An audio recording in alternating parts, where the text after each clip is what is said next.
Hello and welcome to VOA's Red Carpet. My name is Jackson Vunganyi. On this episode of Red Carpet, Ghanaian-American actor and comedian Michael Blackson speaks to us about his career and talks about opening a free school in Ghana. And a new digital generation keeps cultural traditions alive in New York City's Chinatown. Let's get on with the show. And let's start the show with some highlights of the latest entertainment news from around the world. In some film news, actor Idris Elba and his wife Sabrina Dwore Elba were both honored for their work on environmental conservation, food security, and climate change at the opening ceremony of the World Economic Forum annual meeting in the Swiss mountain resort of Davos. The couple, who are goodwill ambassadors for the United Nations International Fund for Agricultural Development, appealed to participants at the annual summit for fast financial support for people hit by food scarcity and climate change. And still on film news, streaming giant Netflix continues to feature African movies on its platform as global audiences embrace the popular genre. And let's take a look at some African films on Netflix this month. Shantytown is a 6-part series by Xavier Igoreje and Chichi Nwora, which tells the story of 3 hustlers from Lagos who band together to combat Lagos's largest and most ruthless crime ring. In The Wait, a Nigerian faith-based film directed by Yemi Morafa and Fiyen Gambo, based on the book God's Waiting Room by Yewanda Zacchaeus, 2 couples, a job seeker and a doctor, intertwine their lives. Disconnect 2, the sequel to the beloved Kenyan rom-com comedy, is about self-centered Otis, who falls victim to a wedding scam months after organizing a destination wedding for his Nigerian investor friend. Hollywood actor and comedian Michael Blackson, who refers to himself as a child of ECOWAS, that's referring to the Economic Community of West African States, has opened a free school in his home village of Agona-Nsaba in the central region of Ghana. Blackson was born in Liberia, grew up in Ghana and Nigeria, but moved to America as a teenager. In a wide-ranging conversation, Blackson says that he believes in the power of education and he plans to build more free schools in the West African region. Check it out. You know, a lot of time in Africa, it's not even about where you're born. Mm-hmm. You know, a lot of time it's all about where your parents are from. You know, it's what determines where you're from. Because, you know, if your parents from one place, you from another place, or both, you could be born somewhere else and you still could pick wherever you want to be. Absolutely. I just look at myself as a West African. Right, right. You know, Ghana is my blood. Liberia raised me. Nigeria disciplined me. Did you live in Nigeria at all? Yes, I lived in Nigeria for about 3 years. And that's where I got my... Wait, you're really an ECOWAS kid? I'm an ECOWAS kid, man. I represent all of us. Right. You know, you could drive between, well, it's a long drive. Right, but you have, your DNA has Ghana and Liberia, but you've lived and you embrace all the cultures of that area. My DNA is Ghana, but Liberia kind of like is where I spent most of my African life. Yeah. And, you know, I think my best education, I think I received it in Nigeria. And that way I got my best discipline. And I was probably about 11 years old when I spent time in Nigeria. And that's why Nigeria means a lot to me too, because that's why I went to school. Those 3 years I went to school there. Seminal years of your life. Those 3 years, because, you know, my mother, if you know the history about me a little bit, my mother was an evangelist. So, you know, she gave her life to Christ and decided to travel the world. We traveled most part of African village preaching. And she took our kids with us. And we driving in different places. So my mother would take us places, leave us there with Christian family, and go on to do God's mission. And I remember when she left me in Nigeria with an Igbo family named Chukwuka. Shout out to them. Very great family they had. It was a wife and a husband. They had about 3 kids, and they took me on as one of their own. And I stayed there, went to school, and got my biggest discipline. And I think all of that transformed to who I am today. And the only reason I had to leave Nigeria was one of the biggest things that every Ghanaian or anybody that has Ghana in their blood remember about Nigeria, where we had to leave Nigeria. You know the phrase? Yeah. What's the phrase? Ghana must go. Ghana must go, motherfucker. Between 83 and 84, I was a little boy and my mother had to come back and get me because Ghana must go. Wow. And do you have those bags? You know the Ghana must go bags? I couldn't afford them bags.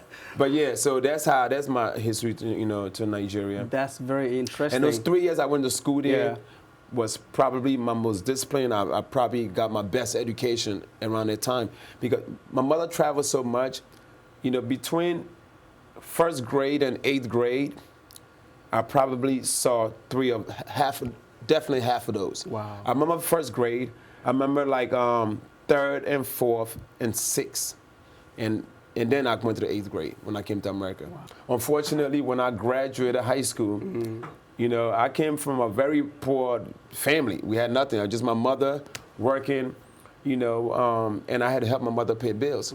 So I couldn't even go to college. I had to work full time, and to help my mother pay bills and also send money home to help the rest of our family like out. every African immigrant does, yeah. And, I did that, and, God had a whole plan for me. God had a plan. How did you get into comedy? What was your first step into comedy? Especially that, you were kind of a different type of comedian. Yeah. You retained your accent. Yes. You were very unapologetic about who you were, your roots and your Africanness up to now. All that came later. When I first started comedy, what even got me into comedy was just the things I went through as a child coming to America. Coming to America at 13 years old, I look different. I'm darker complexion. I have an accent. I'm really slim. Kids made fun of me. So I was very shy. I don't even know where this comedy thing came from. I just think this was just a gift God gave me. This is what's going to take you and do what I need you to do.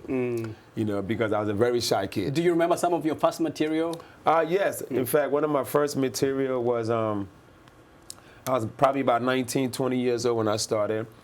And I was so skinny that I would go on stage and I would say, slim fast really works. And I opened my arm, right? And then my other joke was, when I first came to America, all my friends tried to make me feel at home, so they didn't feed me for a month. That was one of my first jokes. Africans hated it, but Americans laughed at it, and they paid me a lot of money. I apologize to my ECOWAS brothers and sisters and my East African brothers about that joke, but yes. And let's go to South Africa, where dragon and lion dances entertained thousands of attendees at the Nanhua Buddhist temple as part of Chinese Lunar New Year celebrations. Here is more. Thousands gathered at Africa's largest Buddhist temple for Chinese Lunar New Year celebrations. The Nanhua Temple in South Africa's Bronkhorstspruit hosted dragon and lion dancers to welcome in the Year of the Rabbit. Joya Di Shi is a Buddhist nun at the temple. Rabbit to most of us is like a very gentle animal, and it reproduces a lot very fast. So what we hope that this year is something like we can learn from the rabbit, that is to be very gentle and nice, and reproduction not in terms of human beings, but in terms of making more money, more happier days, that kind of production. Joya Di said the event is an opportunity for them to know us and us to know them.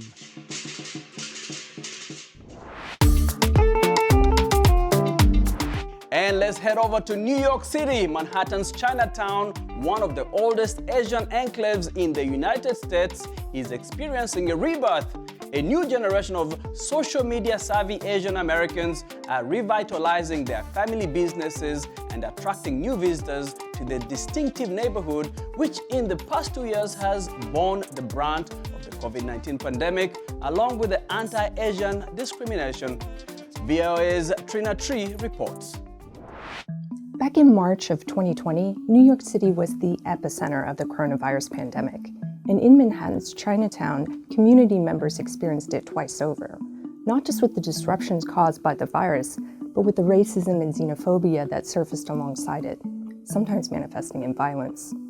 It was an incredibly difficult year for this mostly immigrant community, but a new movement emerged among the younger generation, first and second generation Asian Americans who rallied around a newfound pride in their culture and their heritage and used social media to amplify their message. This is the story of Chinatown, Generation Next.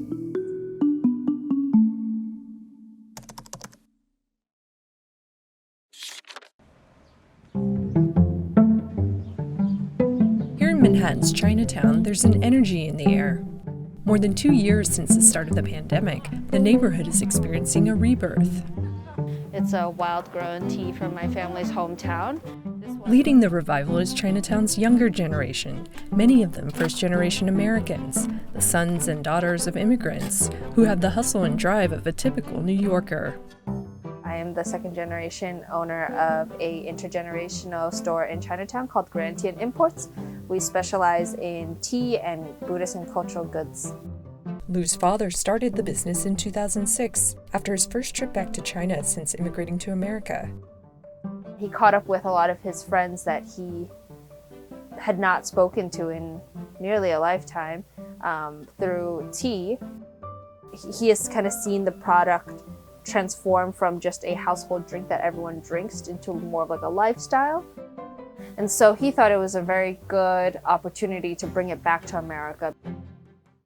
To the outsider, tea may seem ubiquitous in Chinese culture, but it's just as easily overlooked. Like if you go to a dim sum restaurant, they would give you very, very low quality, cheap, free tea, which would just taste like water. Her father was on a mission to change things, enlisting Alice and her sister to help.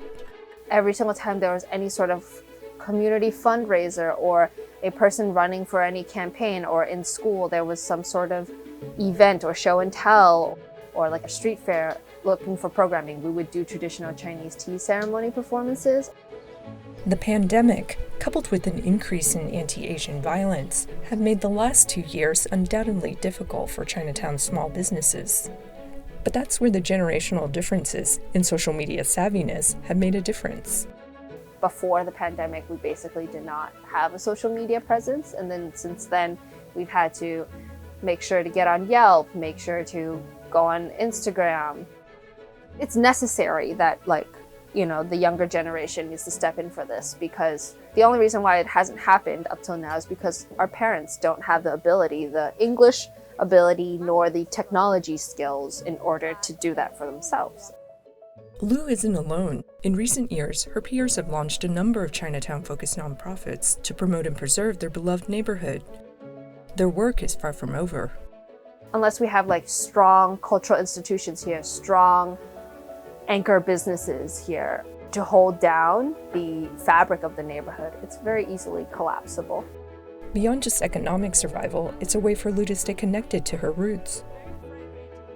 I know a lot of Asian Americans, Chinese Americans, my generation, who are getting married, and what's quite sad is what was considered a very traditional Chinese tea ceremony, they have since had to adapt to just drinking tea with their family at a dim sum parlor, or just literally brewing whatever tea that they had around the house or in a thermos and then serving it to everyone because they couldn't find a wedding tea gift set.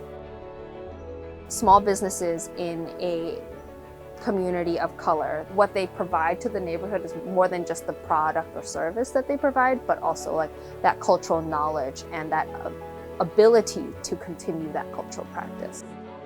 For Lou, it's about finding new ways to keep old traditions alive. Thanks for watching VOA's Red Carpet. My name is Jackson Vunganyi. For more of your entertainment news, check us out at voaafrica.com. We are also on Facebook, on Instagram, and on YouTube, where you can watch our videos. Do not forget to like, share, and to subscribe. Until next time, goodbye, everyone.